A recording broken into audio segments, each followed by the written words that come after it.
Je m'appelle Laetitia Constant et je travaille au sein du pôle sous-titrage.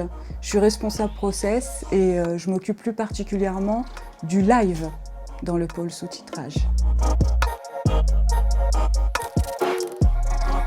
Gestion du stress plus, ou dit autrement, on aime l'adrénaline, parce que c'est vraiment ça.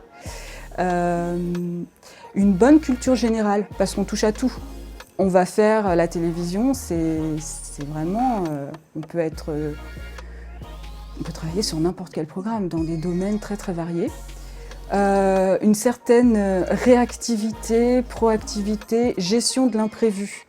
Un live va pas toujours et assez souvent pas se dérouler, on va dire, comme on l'avait prévu pour plein de raisons.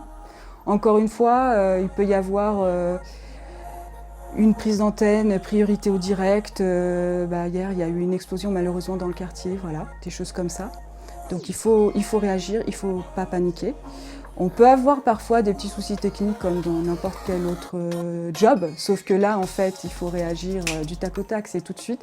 Il faut avoir un petit peu du MacGyver dans le sang. Il faut savoir comment bidouiller et s'en sortir parce que le live doit être fait. Quoi qu'il arrive, c'est maintenant, c'est tout de suite qu'il faut gérer la chose. Il faut avoir un très bon esprit d'équipe. Il faut savoir où est sa place. Il faut savoir qui doit faire quoi, à quel moment. Et c'est quand on travaille, comme c'est mon cas, avec des équipes avec qui je travaille avec certains depuis 10 ans, on se connaît, mais par cœur. Parfois, on n'a même pas besoin de se parler. On sait exactement, je sais qu'elle va faire ça, donc je sais que moi je vais faire ça, et donc je sais que mon collègue va faire ça. Donc il y a beaucoup d'adaptation aussi en fonction des opérateurs avec qui on travaille. Un exemple concret, quand on est souffleur, donc qu'on aide le correcteur, il y a certains correcteurs qui vont préférer qu'on leur montre comment s'écrit le nom du volcan islandais, par exemple, si jamais il sort mal, et d'autres qui vont préférer qu'on épelle. C'est des exemples comme ça.